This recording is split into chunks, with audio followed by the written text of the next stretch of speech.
सबसे पहले तो अल्लाह रब्बुल इज़्ज़त का करम है, फजल है, महबूब की निगाह है, इनायत है, और ये मुकद्दरों और तकदीरों के फैसले होते हैं जिसने आला हजरत को इस मकाम बुलंद पर पहुंचाया। लेकिन इसके साथ जो ज़ाहिरी असबाब हैं जो अल्लाह ने अता फरमाए, उनमें से एक ये है कि आप वो शख्सियत हैं कि जिनको आप कह सकते हैं कसीरुल जिहाद। आपके अंदर वो तमाम खुसूसियात पाई जाती थी जो कि एक दीनी पेशवा और रहनुमा में होनी चाहिए थी। फॉर एग्जाम्पल, मोबाइलों से निकल के बात सुनिएगा जरा, सुनने वाली बात है। देखिए कि एक होता है हाफिज तो वो आलिम नहीं, एक होता है आलिम तो वो मुकर्रिर नहीं, एक मुकर्रिर है तो वो मुफक्किर नहीं, मुफक्किर है तो लीडर नहीं, और अगर लीडर है तो वो मुदर्रिस नहीं, मुदर्रिस है तो वो पीर नहीं, अगर पीर है तो वो बेहतरीन कारी नहीं। सैयदी आला हज़रत साहब रहमतुल्लाह ताला अलैह, आप वो अजीमुल मर्तबा हस्ती हैं कि आप हाफिज भी हैं, कारी भी हैं, आलिम भी हैं, मुहद्दिस भी हैं, मुफक्किर भी हैं, मुफ्ती भी हैं, मुकर्रिर भी हैं, लीडर भी हैं, पीर तरीक़त भी हैं, रहबर राह रुश्द हिदायत भी हैं। आप बेहतरीन बाप भी हैं, बेहतरीन बेटे भी हैं, बेहतरीन शौहर भी हैं, बेहतरीन इमाम भी हैं, और बेहतरीन मुस्तफ़ा जान रहमत सल्लल्लाहु अलैहि वसल्लम आपके दीन के सिपाही भी हैं, मुहाफ़िज़ ख़त्म नबूवत भी हैं, मुहाफ़िज़ नमूस सहाबा भी हैं, और मुहाफ़िज़ नमूस आले रसूल भी हैं। आवाज कमजोरों वाली है, जरा जवानों वाली सुनाई जाए ना। ये आला हजरत साहब रहमतुल्लाह ताला अलैह आपकी खसूसियत, यानी आप कसीरुल जिहाद, हमारी शख्सियत जिसको कहते हैं, आप वो हैं, इसलिए आपको आला हजरत कहा जाता है। और आला हजरत से इस पढ़े लिखे दौर में भी जब लोग कमेंट में पूछते हैं ना कि तुसी नबी पाक नू हजरत कहंदे हो, सहाबा नू हजरत कहंदे हो, इन्हां नू आला हजरत कहंदे हो, तो मैं क्या दसो फिर इन्हां बंदियां नू बंदा किवें समझावे। हो अल्लाह दिओ बंदिओ, खुदा तुहानू मदीने ले जाए ते हर साल ले जाए। ये अपने जमाने के जितने बुजुर्ग थे उनमें आला हजरत हैं। रह गई बात सहाबा की, तो उनको सहाबी कहना ही इतनी बड़ी डिग्री है। जमाने का कोई हजरत और कोई डिग्री सहाबी के बराबर नहीं हो सकती, क्योंकि जो जैसा भी हो वो जब तक मुस्तफा का दीदार ना करे, ईमान ना ले आए, तो सहाबी बन ही नहीं सकता। तो इस वास्ते छोटी बातों पर तवज्जो ना दिया करें, आप बड़े हो गए हैं, आप बड़ी बातों पर तवज्जो दिया करें। पहली बात जिसने आला हजरत बनाया कि आप हमा जिहद शख्सियत है, कोई कमी अल्लाह ने अता नहीं फरमाई। दूसरी चीज, जिसने आपको आला हजरत बनाया, जरा गौर से सुने मेरे सारे दोस्त अहबाब, उलमा से दुआएं लेनी है, आपकी खिदमत में पैगाम अर्ज कर रहा हूं। उलमा फरमाते हैं, पिछले जितने मुजद्दिदीन गुजरे हैं उनकी हिस्ट्री पढ़ के देख लें। किसी ने एक फितने का मुकाबला किया, किसी ने 2 का, किसी ने 3 का, और किसी ने 5 का, लेकिन आला हजरत इमाम अहले सुन्नत मुजद्दिद दीन व मिल्लत कुश्ता इश्क रिसालत अशाह इमाम अहमद रजा खान अलैहि रहमतुर रहमान, ये वो मुबारक हस्ती हैं जिनके जमाने में 70 से ज्यादा फितने थे, लेकिन इस गौसे आजम के नायब ने तने तनहा उनका सर कलम कर दिया और मुस्तफा जाने रहमत का झंडा बुलंद फरमा दिया।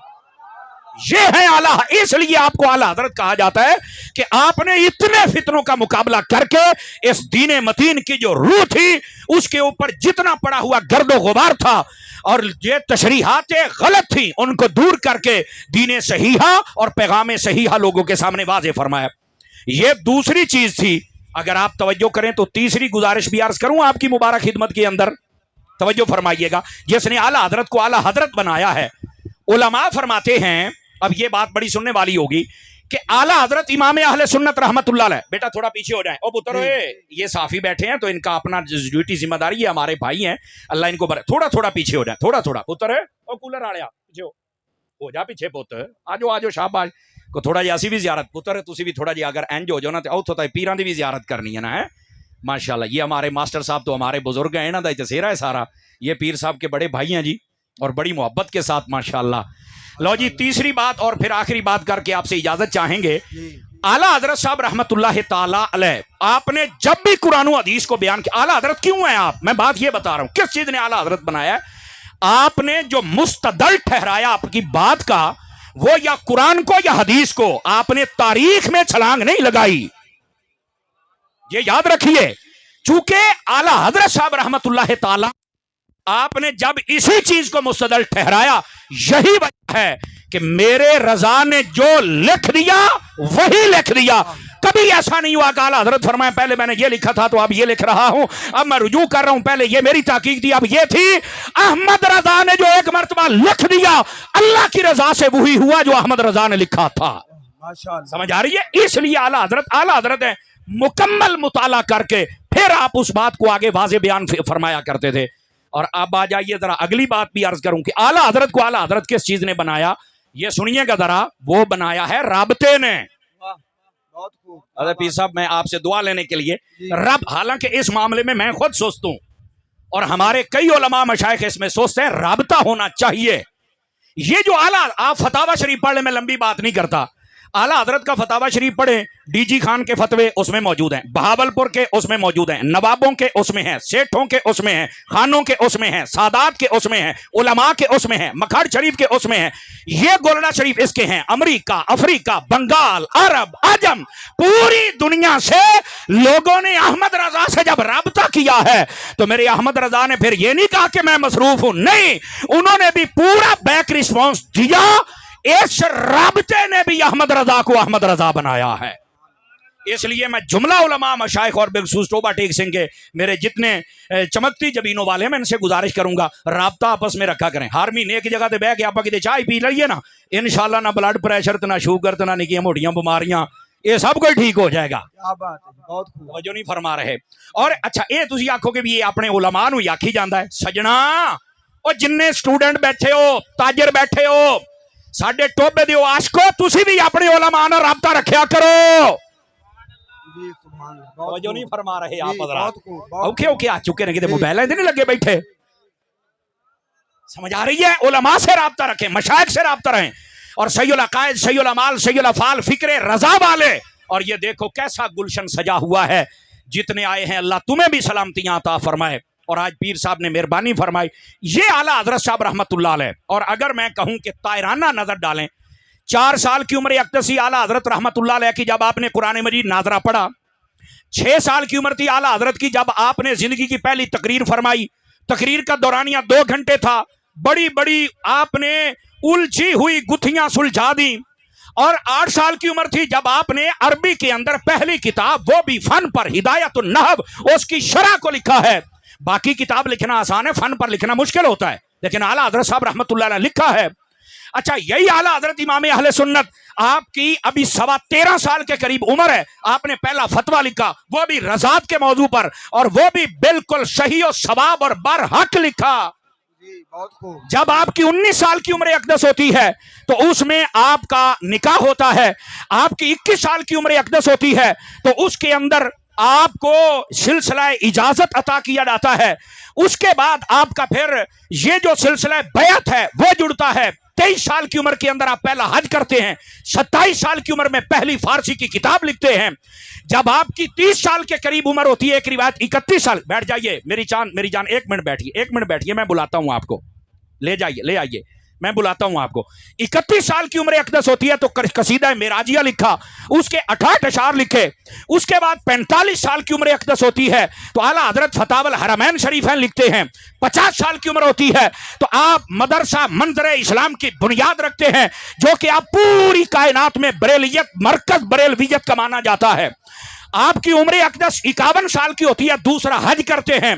यही वो हज है जिसमें आला हजरत ने इल्मे गैबे मुस्तफा पर एक किताब लिखी जिसका नाम अद-दौलतुल मक्किया है, और ये 8 घंटों में लिखी, 2 हाथों से लिखी, बुखार के बावजूद लिखी, बगैर किताबों के लिखी, और जो लिखा है उसने ऐसा रंग दिखाया कि आज तक जिसको इस मसले पर तसल्ली ना हो, अहमद रजा की किताब पढ़ ले, हुजूर के इल्मे गैब को मानने पर मजबूर हो जाता है। यही वो हज था जिसमें मेरे इमाम अहमद रजा जब जाली मुबारक के सामने जाते हैं वो सुए लालाजार फिरते हैं, तेरे दिन ए बहार फिरते हैं। ये कलाम जब लिखा मुस्तफा जाने रहमत ने पर्दे हटा दिए और आंखों से अहमद रजा ने मुस्तफा जाने रहमत के हुस्न की झलक को देखा है। यही वो हज मुबारक था जब इजाजतें थी, आसानी था। यही वो हज मुबारक था जिसके अंदर बड़ी बड़ी बरकत लेकर इमाम अहमद रजा अपने वतन को लौटे। 52 साल की उम्र थी जब कराची में तशरीफ लाए। 58 साल की उम्र थी जब कंजुल ईमान को लिखना शुरू किया, और लिखवाते वक्त भी मंजर अजीब होता था। एक बंदा दाएं बैठा, एक बाएं, एक सामने, इधर से एक मसला उसका जवाब, इधर से एक मसला उसका जवाब, इधर से एक आयत पढ़ी जाती उसका जवाब। अरे ऐसा बंदा कहां से लाओगे? और जब आपकी 67 साल की उम्र होती है तो आपने वहां पर दो कौमी नजरिया पेश करके इन मुसलमानों को बताया कि तुम्हारा नजरिया क्या है, लीडर कौन होता है। आपकी यही 67 साल की उम्र थी, आपने फलसफियों का रद्द किया, हरकत जमीन वालों को ऐसा हिलाया कि आज तक हिले हुए हैं। समझ आ रही है? वो पढ़ेंगे तो हर चीज ठीक हो जाएगी। जब आपकी 68 बरस की उम्र होती है, ये जो इल्म का, इरफान का, तरीकत का, खिताबत का, और ये जो एक सूरज था ये गुरूब हो गया। मेरे आला हजरत साहब रहमतुल्लाह अलैह आपकी मुबारक जिंदगी ये है। और अगर एक लफ्ज में बयान करूं तो वो ये बनता है, मुझे साथ दूसरा लफ्ज भी जोड़ना पड़ता है, इश्क और अदब के जहां दो समंदर इकट्ठे हो जाएं वहां से अहमद रजा की जिंदगी और फिक्र का आगाज होता है। दारुसलाम टोबा टेक सिंह की गयूर अवाम, मेरा आपके लिए भी पैगाम है, हमेशा अदब वाले रास्ते पर रहना है, हमेशा मोहब्बत वाले रास्ते पर रहना है, हमेशा सहाबा का अदब करना है, हमेशा आले रसूल का एहतराम करना है, हमेशा मुस्तफा जान रहमत की उम्मत के औलिया का एहतराम करना है। ये जितनी उठने वाली आवाजें हैं खुद ब खुद दब जाएंगी। जे नहीं यकीन आउंदा ते दाता साहब दा उरस वेख लो। डीसीओ साहब लाहौर, उन्होंने रिपोर्ट जारी की है जो मीडिया पे चली है। पहले दिन उन्होंने कहा कि 12 से 15 लाख बंदे आए, दूसरे दिन उन्होंने कहा कि 15 से 17 लाख आए, आखिरी दिन की रिपोर्ट थी 19 लाख से ज्यादा बंदे दाता साहब की चौखट पर इस अल्लाह के वली को सलामी पेश करने आए हैं। जिनके हाथ नीचे, आपके लिए बात कह रहा हूं। डीसीओ साहब से किबला पूछा गया पिछले साल कितने से, कहता टोटल 12 लाख सी। तो मैं आख्या दुकान तो फिर कोई ना बंद हुई, इत्थे तो पाइया दूध भी नहीं कटिया ते बंदे हो जड़े 20 लाख हो गए। समझ आ रही है सजनों? इस वास्ते जिस चीज को जितना दबाया जाता है वो उतनी ऊपर के सामने आती है। इस वास्ते अल्लाह के वलियों की अगर मुखालफत बज़ाहिर हो भी रही है तो अल्लाह आ सुन्नी मावां दे बच्चियां नूं सलामत रखे यार, जेड़े या रसूल अल्लाह कहने वाले ने। कुछ भी नहीं होता ये तो बड़े। और यहां तो अकबर बादशाह जैसा आया, साडा एक बाबा सामने आया सी ते सारा काम नहीं पुठा हो गया है। आज भी देख लो हजरत मुजद्दिद पाक रज़ी अल्लाह तआला अन्हु, आपका नाम कैसे आता है? तो मैं कह रहा हूं हमारे जो बुजुर्ग अल्लाह इनको, इनके मज़ारात को, इनके फैजान को ताकि क़यामत जारी सारी फरमाए। दोस्तों यही पैगाम था। ये पीर साहब को मैंने अर्ज किया था कि अगर आप इजाजत देंगे तो मैं सबक सुनाऊंगा, क्योंकि मेरे बड़े हैं, मुखलिस हैं, मुशफिक हैं, तो मुझे फरमाने लगे नहीं भाई बिल्कुल तू सानू आई तकरीर सुनानी है। मैंने कुछ गुजारिशात पेश की, आपको इस बात को आपने याद रखना है। अब मैं गुजारिश करूंगा पीर मोहम्मद शम्सुज़्ज़मान कादरी साहब आपसे, अल्लामा खालिद मकसूद नूरानी साहब आपसे, पीर साहब और मुफ्ती साहब एक एक दस्तार ले लें, बच्चे आएंगे उनके सर पे रखेंगे और फौरन पीर साहब का खिताब शुरू। ये इनकी करीमी है, आपने मेहरबानी फरमाई। बारे दिगर मैं शुक्रिया अदा करता हूँ। आप जल्दी जल्दी लें। खड़ा कोई ना हो, खड़ा आप बैठ जाए, असि बैठ के करनी है दरकार, असि बैठ के करांगे। बैठ जाओ।